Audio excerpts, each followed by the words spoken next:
Right, I'm going to attempt to have a look at the inside of this LOCO. This is a professional range of Roco models, and the problem I've had with this is the contacts are really full of fluff and dirt. So it's a second-hand LOCO. I'm going to take it apart and see what it looks like on the inside anyway. Yeah, I've got it apart. The body just carefully pulls apart. You pull it apart on each side and it lifts up carefully. You've got this lower section as well which pulls off. And what was surprised I was absolutely gobsmacked on the lighting system on this LOCO, because it uses incandescent lighting, 4 bulbs on the main PCB, but it's a spaghetti junction of light prisms on the inside of this body. There's like 5 at each end, and they all interlink each other and swap over and go various positions inside, from left to right, right to left. I've never seen anything as intricate as this to be designed out of plastic, you know, where the light follows along the plastic. If there's any cracks in that, it fails the system. And this came apart when I opened the body up. I thought, I can't believe this. It's like a can of worms. Managed to put them back using fine tweezers, but I mean, it's just unbelievable that someone's designed that to work, and it works. It does work perfect on the model. It's really well done. Obviously, before advanced LED lighting boards were around, this is what they had to do on various models. But anyway, I put all that back, and what I took it apart for was to clean the actual wheels, because this is a second-hand model, and it's had some really nice fine weather detailing on the springs and the bogies. Really, really nice. Whoever's done this has done a really good job, but it had a lot of fluff and dirt on the pickup, so I had to sort of to take it apart really to get to the contacts. There's 6, I think there's 12 contacts on it. It's a brilliant model. It weighs it really, really heavy die-cast chassis. It's been retrofitted with sound. I think it's an ESU sound decoder there, an old one. I think it's a Lock Sound 3, 8-pin, and it's been carefully wired up. And you've got quite a big bassy speaker here at the other end. It's really well done. It's all-wheel drive this as well. It's a brilliant model. Absolutely amazing. And whoever had it actually swapped out the wheel sets with traction tyres. He took them off and placed non-traction wheel tyres on the LOCO. It's just unbelievable. I mean, I got this at a really good price. They took out the coupling on the front as well. On the body, at each end there's fine details added, where on the front of the LOCO, where it doesn't need the great big bulky coupling. It just looks more prototypical on the front. And this is a professional range from Roco, which come with a lot of extras, a lot of added detail parts and all that sort of stuff. But just thought I'd show it. And I'm going to get it back on the layout now anyway. I've had this running around for a few months on the layout. Try and get it back now without causing any damage. There we go, it's all back in. I've had to mount the chassis to the body upside down, because if I put the body on the correct way up, going downwards onto the chassis, then the light prisms would have fallen out. So to do this model, you got to make sure it's upside down, and then place the heavy body carefully into position, and then clip on the under tray there, the fuel tanks. And I've been cleaning it with Track Magic. I really like this stuff. You got to be careful using it on certain manufacturers of tracks. I know a few people who've had problems when they put this on the track, but I never clean the track with this. I only clean, sorry, when I say I don't clean the track, I clean the frogs. the electric frogs with a fine little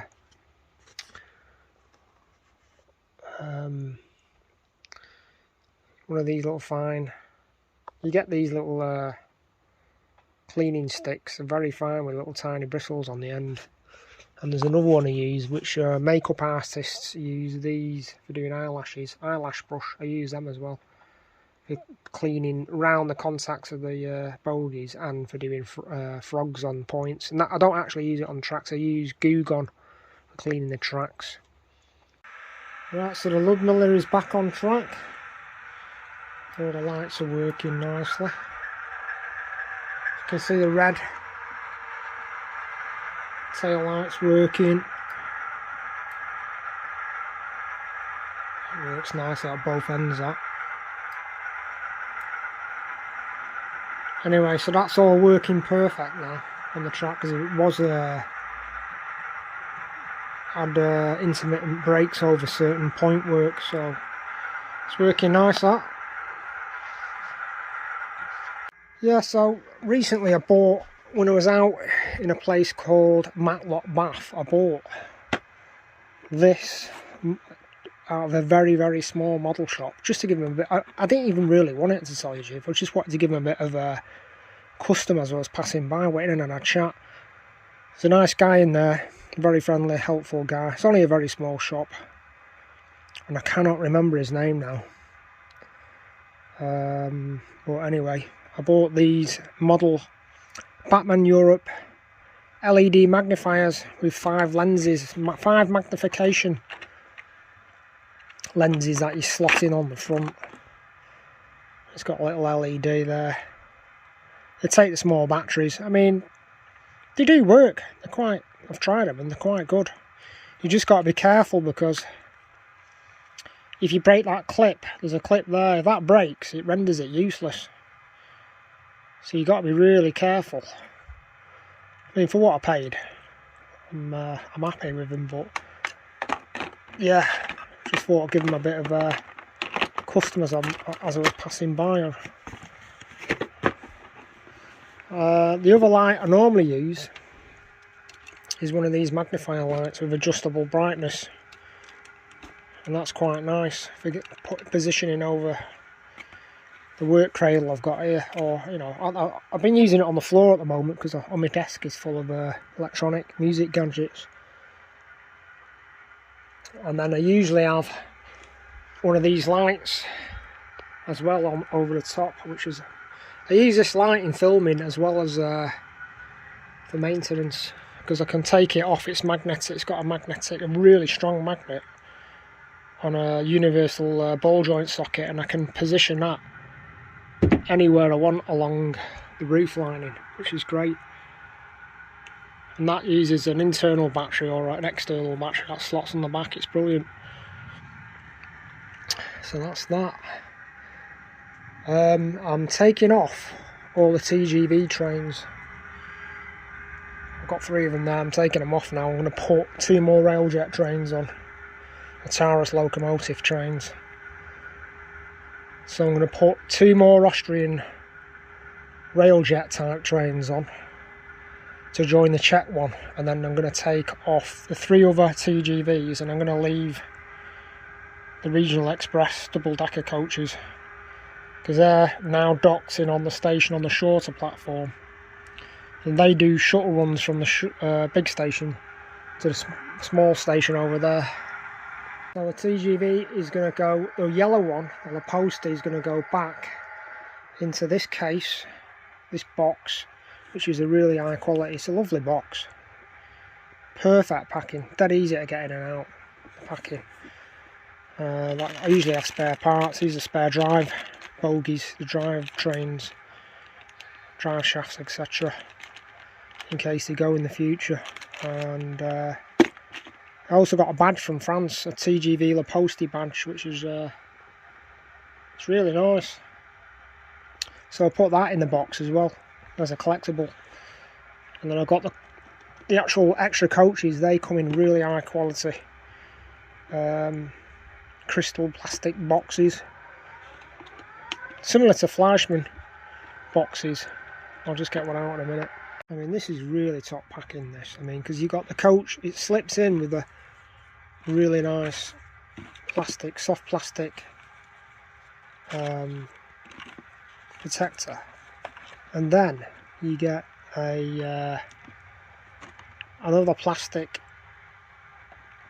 that goes over the top like that, so that's like a little box in itself, and then that slides into the main box. That slides into the main box. Hang on, let's get that in there. That flap goes down. Then you have the plastic case that goes on top, the lid. That's just brilliant. How cool is that? And then you've got the plastic sleeve, which it then goes in, and that's got further protection as well. So to me, that is a supreme way to pack stuff, and for storage as well, which is brilliant. So there's the main set. That's a stock, the base set, or just goes in the box, so perfect. And then obviously put any details on the side here, and then you get a thick, really thick lid, and then the case of the box goes on. Quick look at the print work on that.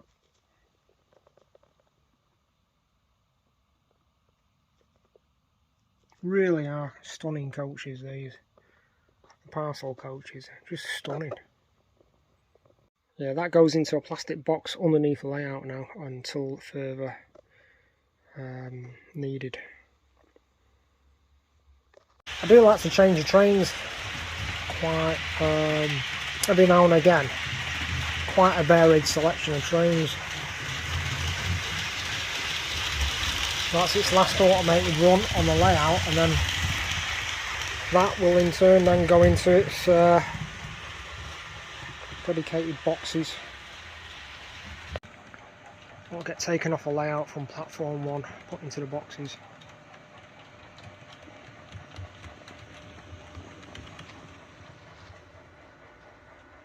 There we go.